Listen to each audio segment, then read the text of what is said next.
It all started with a discreet leak, a single, almost hidden phrase within a classified cable, but that one line shook an entire continent. Traoré, the leader of Burkina Faso, had just 2 days to hand over 70% of the country's gold reserves.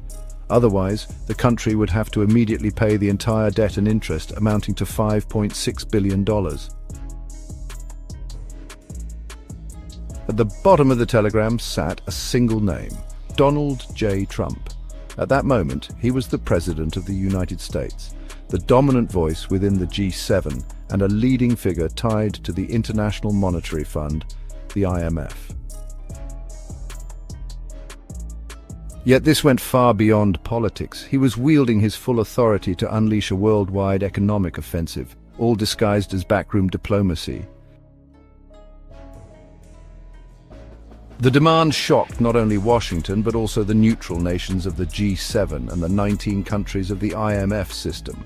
No negotiation, no concessions, just a cold ultimatum: pay the debt or surrender half of Burkina Faso's newly mined gold.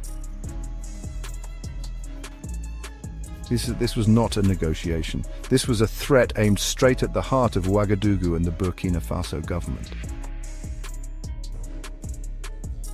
According to sources, the classified cable did not simply appear out of nowhere. It was delivered by hand through an absolutely trusted intermediary. Representing the G7 at that moment was Italian Prime Minister Giorgia Meloni, alongside Kristalina Georgieva, the Bulgarian-born managing director of the IMF. Early in the morning, exactly 6:30 on the 12th of August 2025, the cable was placed on the desk of Captain Ibrahim Traoré. The message was sharp and unmistakable. Either allow corporations from the United States, Canada, the United Kingdom, France and Germany, backed by the IMF, to immediately begin mining and exporting 70% of the gold, or pay $5.6 billion owed to the G7 nations, plus the IMF debt of 324 million SDR, making a total debt of $5.924 billion. The deadline: 48 hours. Refuse and be prepared to face sanctions, resource blockades, and engineered internal destabilization. This was not diplomacy, this was a bare-faced act of extortion. The tone of the message, believed to be from Donald Trump, was as cold and rigid as steel. We saved you from terrorism, we fed you when you were starving, we lent you money. Now it's time to pay your debts or pay the price. But Trump miscalculated. The most powerful man in Burkina Faso was not one to be cowed. Traoré did not flinch. He immediately summoned key political leaders, senior military commanders, and the most trusted mining executives. Tell the G7 and the IMF, Burkina Faso is not for sale. Within hours, the story exploded. From Lagos to Kinshasa, African media ran bold headlines. The West demands Africa's resources. Traoré given 2-day ultimatum. The world began to watch, but Traoré did not respond with pen and paper. He answered with strategy and resolve. For months, a massive secret had been hidden beneath the sun-scorched plains of northern Burkina Faso. Not rumor, not speculation, but fact, a colossal deposit of untapped mineral wealth confirmed by a covert geological task force established by Traoré shortly after taking power. The data had been fully encrypted by North Korean tech specialists. Everything was sealed until the first drill bit hit the ground. Then the eyes of the West, specifically the US and France, spotted it. Surveillance satellites over the Sahel began picking up unusual activity. Within just 2 days, US intelligence detected strange energy signatures traced to shipments of equipment from Iran and Venezuela. And soon after, the signals of gold lit up on their screens. By that time, Burkina Faso had reclaimed control of its gold mines from Western corporate hands, quietly expelling G7-backed contractors from its territory. French and American-controlled companies were being replaced by national military units. The revenue no longer flowed to Paris, it was now redirected into a domestic silver and development fund. The G7 and the IMF knew exactly what that meant. Here was a nation rich in gold, not managed by Wall Street, not answering to Paris, not bowing to the G7, but backed by its own people, its own army, and its own vision. This was not just defiance, it was a blueprint. And it terrified them. They did not just want the gold. They wanted to kill the idea itself before another African nation dared to follow. Then the phone calls began from power brokers across the West, all asking the same question: how do we stop this before it becomes another Libya, except African-owned? Their answer was to use the West's influence, use Trump's blunt force, make Traoré kneel, but you know, the man they chose did not kneel. When the message reached Ouagadougou, it carried no trace of diplomacy. It was wrapped in arrogance, the language of empire disguised as business. The G7 delivered it as if it were a business proposal. But, make no mistake, this was not negotiation. It was extortion. The demands were listed in a document marked Debt Recovery Strategy Framework. Its content was anything but subtle. 70% of Burkina Faso's gold production was to be handed over to US mining giants and IMF-appointed managers under the label of gradual debt repayment. Control of all major gold export routes was to be transferred to US-approved intermediaries. An American advisory board would oversee all new mining contracts and revenue distribution. In exchange, promises of military security cooperation, technology partnerships, and protection from regime change. Yes, protection from regime change, a threat thinly veiled in polite words. The message was crystal clear: pay us or pay the price. At the top of the document in thick red ink was a handwritten note: Traoré has 48 hours. This was not just economic colonialism, it was imperialism 4.0, brazen, naked, and direct. Among the 19 IMF member nations, the so-called neutral elite tried to appear calm. They claimed Trump was acting on his own, not as official IMF policy. But behind closed doors, no one stopped him. Because deep down, Trump was only saying aloud what they had been thinking for years: we do not care who runs Africa as long as we control what is under the ground. Captain Ibrahim Traoré understood the message perfectly, and well, his decision was already made. No foreign force would ever be allowed to dictate the future of his land. If this was to become a power struggle, Traoré was prepared, but not as a pawn in someone else's game. He stood firm as a leader, a sovereign man representing a sovereign nation. And Trump had chosen the wrong soldier to threaten. When the ultimatum arrived in Burkina Faso's war room, Traoré didn't so much as blink. He read the letter through twice, calmly. Then, setting it aside, he rose to his feet and said evenly, "So this is how they collect a debt. Poison dressed in a suit and tie."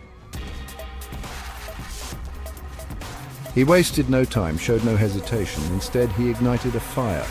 They demanded 70% of Burkina Faso's future. What they received instead was 100% of its resistance.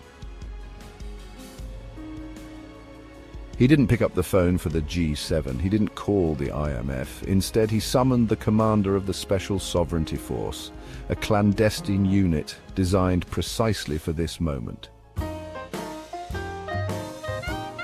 Orders flew out swiftly: lock down every oil field, double the security on all gold convoys, sever all data access to foreign contractors, and prepare the national broadcast. A declaration was on its way. By midday, the nation was watching. Screens went blacker, then a live feed appeared. No grand studio, no polished production. Only Traoré in uniform. One hand gripped the Burkinabe flag, the other held a folder stamped Burkina Faso. 48 hours to repay debt. His voice rang steady, his gaze sharp as a blade. To the people of Burkina Faso and to our brothers and sisters across Africa, they are not only demanding debt repayment from us, nor are they merely seizing 70% of our gold. What they truly seek is to plant fear within us. To those behind this insult, to Mr. Trump and his backers, you have gravely underestimated us. We are not Libya. We are not Iraq. We are not your playground. We will never yield our land to pay debts you forced upon us. We will never bow to your weapons nor to your banks. You gave us 2 days. Here is our answer.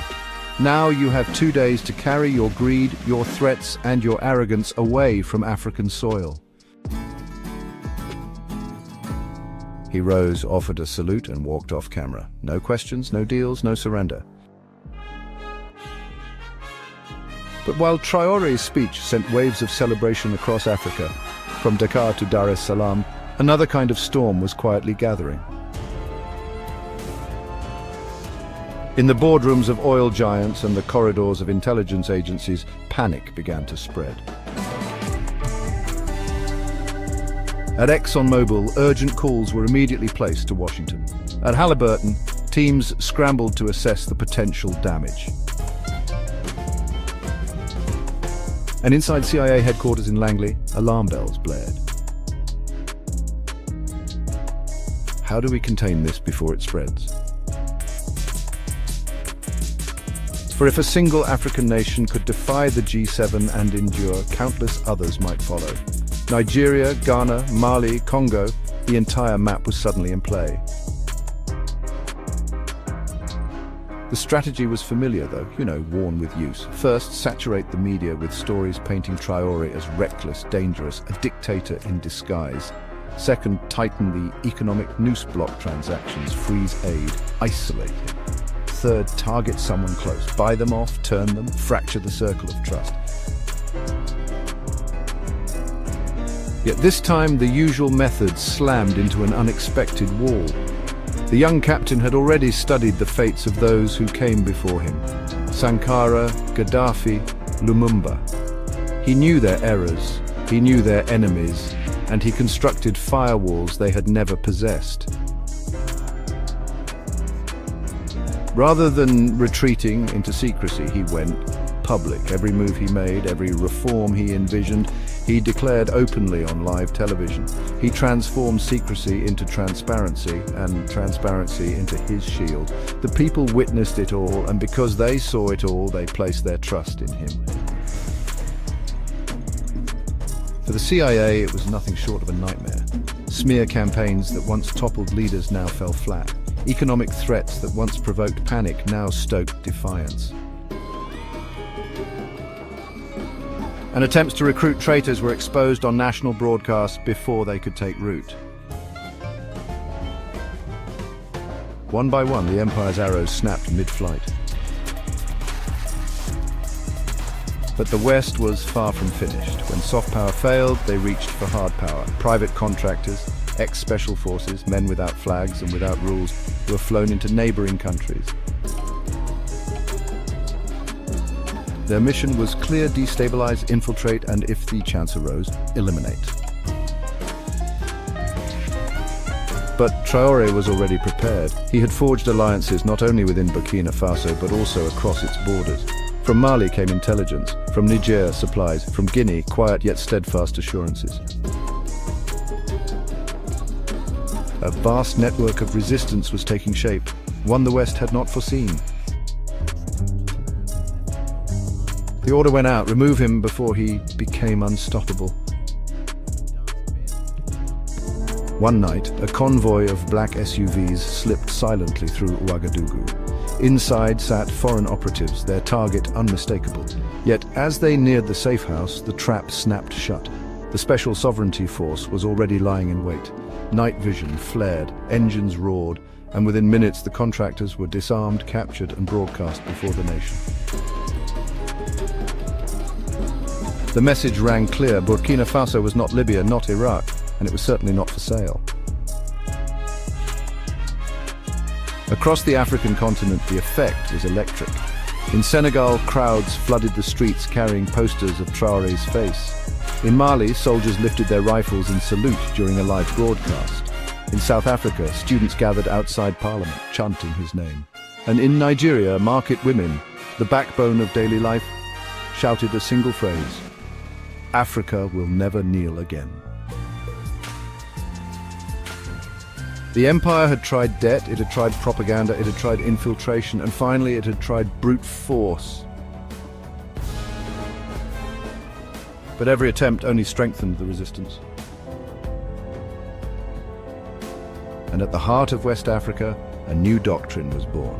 Not from Washington, not from Paris, but from Ouagadougou's sovereignty is never requested. It is seized, defended, and lived. For Captain Ibrahim Traoré, the fight was far from over. But one thing was already certain: the age of fear was ending and the age of African resistance had begun.